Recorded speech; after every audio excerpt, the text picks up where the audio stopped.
It's finally here, guys. The wait is over. Season 6 for Fortnite Battle Royale is finally upon us. And with Season 6 comes a brand new battle pass, all new skins, and of course new locations on the map, as well as a ton of map changes. We also have the first look at the start of Season 6 storyline with the weeks 1 and 2 loading screens. We get a ton to go over here in this massive update video, so definitely make sure you stick around all the way to the end to get all the info. We're going to inevitably have some breaking news for the storyline or anything else like that over the next couple days and weeks, so definitely subscribe with notifications turned on so you can be among the first to learn each and every time.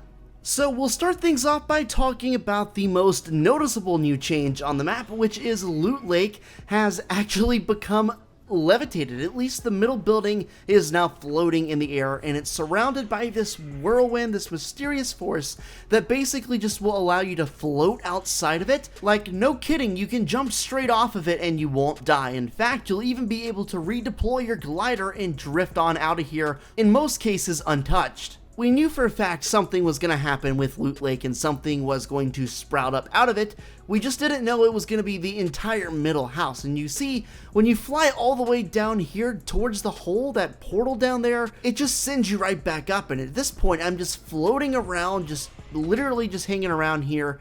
This is a really interesting part of the map, and I'm sure as we get further and further into the season, we'll get more information on what actually caused this, what that portal down there leads to. If anything at all, I think it would be really interesting to find out.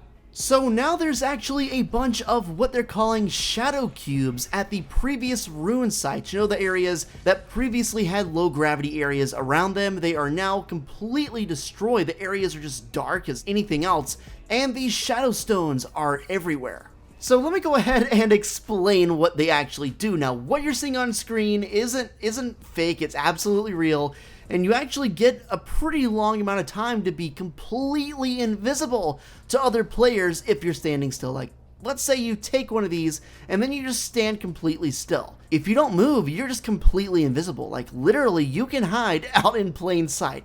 No longer do you need a bush, it's just right in the open now. The fortunate thing about it that kind of makes it a little bit more balanced, I guess, is the fact that you literally cannot use weapons while you are in shadow mode.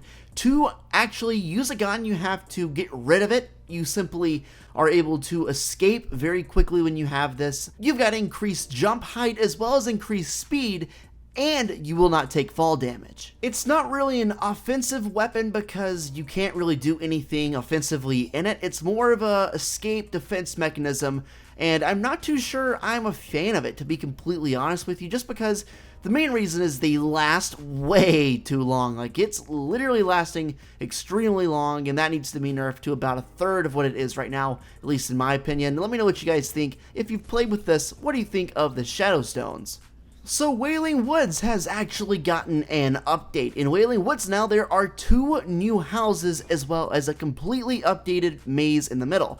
The first thing I did was I went to check the bunker. The bunker itself, the actual bunker that we have been referencing this whole time, is not open yet. But there are several different secret areas that some might say could be the bunker. I'm not entirely sure. I'll let you decide a little bit later, but there are tons of secret areas ready to be explored here in Whaley Woods. So one of them in this house, if you actually knock down this bookcase or this shelf or whatever, and then you get back here, this is a secret area. And then of course you can knock down a ton of other shelves in this house and the other house to access even more areas. It's pretty cool. Now inside the actual maze in the middle, you can actually break down the grass. Like, they replaced the grass with fake grass that you can actually destroy right underneath.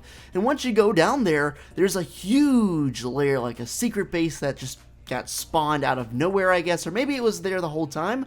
I guess we'll just have to wait and find out, but there's definitely a whole bunch of stuff under here. I wonder if this could possibly be the military base that was referenced in the game's files a long time ago. I mean, make no mistake about it, this is a huge place and a brand new spot that is awesome, and I'm glad this got added to Whaley Woods.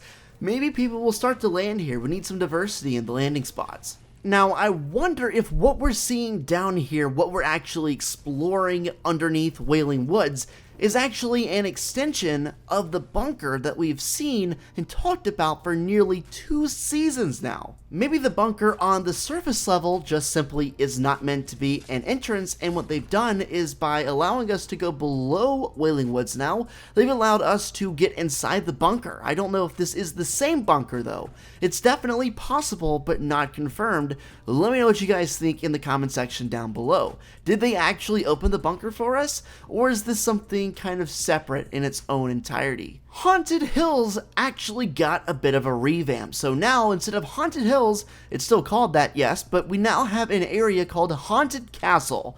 Haunted Castle is a much bigger version of the castle that was originally in Haunted Hills, and it makes the area so much more landable, makes it very much more appealing, and it would make sense that Haunted Hills, of all the areas in the game, Haunted Hills would get changed and get a big renovation with this update. If you haven't noticed, literally almost everything about this season is dark and kind of scary and creepy, eerie, I guess you could say, and that's mostly because everyone is theorizing now that this is going to be a Halloween theme, especially since Halloween would fall right in between the dates of Season 6. Everything lines up for a Halloween theme, and I would be kind of on board with that, considering how good the skins for Season 6 that I've seen so far are.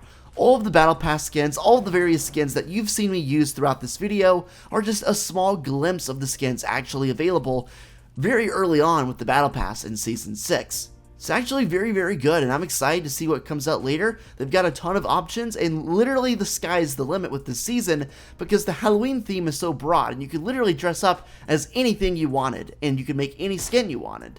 So now I want to get into the loading screen. So the first one that we got leaked shows one of our new skins and also another one of our new skins with a llama inflatable. It's kind of a funny skin sitting out somewhere in the desert biome. She's holding a pitchfork, and you also see another figure there on the right, and it's unclear what he's doing, if he's like, I guess, robbing them or helping them. That's kind of unclear at this point, but here is the week 1 loading screen. And here is the week 2 loading screen. Now this one is extremely interesting, just looking at it from a very brief glimpse. You can see that there is the llama skin, the inflatable llama skin, again, carried over from the first one. Now he's in Whaley Woods, and you can see 4 werewolves looking at him behind the trees, and he's completely unsuspecting, just catching fireflies. Now, if you'll notice, these werewolves, besides the 2 closest to us, have different colors. We see orange, blue, and red eyes. As you might know, the level 100 skin in the game is called Dire. He is a werewolf when he levels up to his max rank. I wonder if the different colored eyes are hinting at new customization options in the future to change the color of the werewolf's eyes. Now, on this loading screen, as I pointed out before, the inflatable llama skin is there. He is from the first one also. Now in the first one, it's unclear as to whether or not they are getting robbed. They may be getting robbed, he may be an intruder. The inflatable llama skin in the week 1 loading screen looks to be very surprised, and the girl is holding a pitchfork, so that's possible, and it also could be possible that they got ran out of wherever they were. He wanders into unfamiliar territory, and now he's about to get attacked. Guys, we're barely just scratching the surface of what's going on in Season 6. As we learn more, of course, I'll keep you updated. Make sure to go ahead and do yourself a favor and subscribe so you can be fully informed each and every time I pump out another video right here on the channel. And trust me, guys, there's gonna be a lot of videos here over the next couple days. Season 6 hype is real. Let me know what you guys are thinking about the new season overall. Is it good? Is it meeting your expectations? I think personally the Loot Lake Island just floating and making you float and just fly around like that is such a cool and interesting thing to add. Loot Lake and Whaley Woods are going to get a serious increase in people going there, and I'm really excited for more than anything just the variety in where people land, because it seems like usually in seasons past you would just land Tilted, Retail, Salty, areas like that, and now we're going to see some people actually going to Loot Lake, actually going to Whaley Woods because of the new stuff there and all the new loot that can be found there. Hopefully you guys enjoyed the video. If you did, drop a like, and I'll catch you in the next one.